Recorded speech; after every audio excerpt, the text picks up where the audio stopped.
সুবলের শুভেন্দু ঘনিষ্ঠতায় জল্পনা। রাজ বিধানসভায় বিরোধী দলনেতা শুভেন্দু অধিকারীর সাথে তৃণমূলের আদায় কাজকলায় সম্পর্ক। এই শুভেন্দু বাবুর বাবা কাথির প্রাক্তন সাংসদ শিশির অধিকারীকে এক অনুষ্ঠানে প্রণাম করতে এবং গুরুদেব সম্বোধন করতেই সুবল মান্নাকে কাথি পৌরসভার চেয়ারম্যান পদ থেকে সরিয়ে দিয়েছিল তৃণমূল। তারপরেও মঙ্গলবার কাথিতে এক অনুষ্ঠানে সুবল মান্নার স্বাভাবিকভাবে শুভেন্দু অধিকারীর সাথে কথাবার্তা ও অনুষ্ঠানে অংশগ্রহণ জল্পনা বাড়ালো কাথিতে। শুধু ব্যক্তির নাম বলা ঠিক না, পশ্চিমবঙ্গে যতগুলো মেডিকেল কলেজ আছে আমি শুনেছি সেখানে ইডি হানা দিয়েছে। এটা নতুন কেস নয়। বেশ কিছুদিন আগে কলকাতাতে আমাদের electronics complex PSA NRI medical কোটাতে অ্যাডমিশন নিয়ে একটা দুর্নীতি হয়েছে। এতে সব মেডিকেল কলেজ যুক্ত পশ্চিমবঙ্গ সরকারের স্বাস্থ্য দপ্তর, ডাইরেক্টর অফ মেডিকেল এডুকেশন, তারা এক্সটার্নাল অ্যাফেয়ার্স মিনিস্ট্রির এনওসি ছাড়া ফ্রড করে 18 সাল থেকে এই ধরনের অ্যাডমিশন করিয়েছেন এনআরআই কোটাতে। এবং এটা কলকাতাতে যে ইলেকট্রনিক্স কমপ্লেক্স পিএস রয়েছে বিধাননগর, সেখানে এফআইআর হয়েছিল।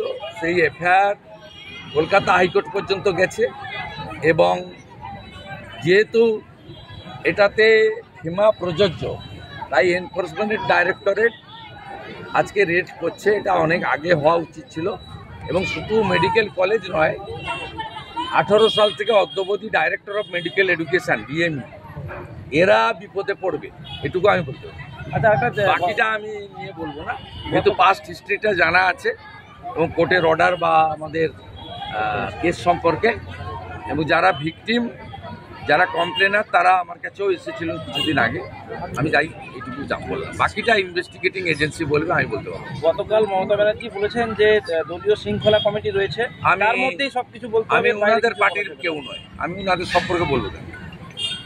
ওনার পার্টিতে শৃঙ্খলা থাকবে কি বিশৃঙ্খল হবে, কিভাবে নিয়ন্ত্রণ করবে, ওটা ওনার নিজের ব্যাপার। ওটা পারিবারিক পার্টি এবং একটা কোম্পানির মালিক ঠিক করবে তার কর্মচারীদেরকে কিভাবে নিয়ন্ত্রণ। তাহলে বেফাস মন্তব্য বারে বারে যারা করছে, আমি ওনাদের পার্টির ইন্টারনাল ম্যাটারে বক্তব্যই রাখবো না, ওটা আমার সাবজেক্ট নয়।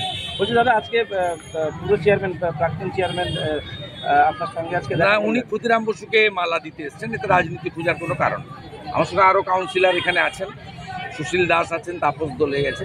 তাছাড়া এখানে এই যে শহীদ ক্ষুদিরাম বসু যে সংগ্রহশালা বা ইত্যাদি, এইখানকার বিশেষ করে বিশ্বজিৎ রায় ভাই উদ্যোগ নিয়ে করেছেন।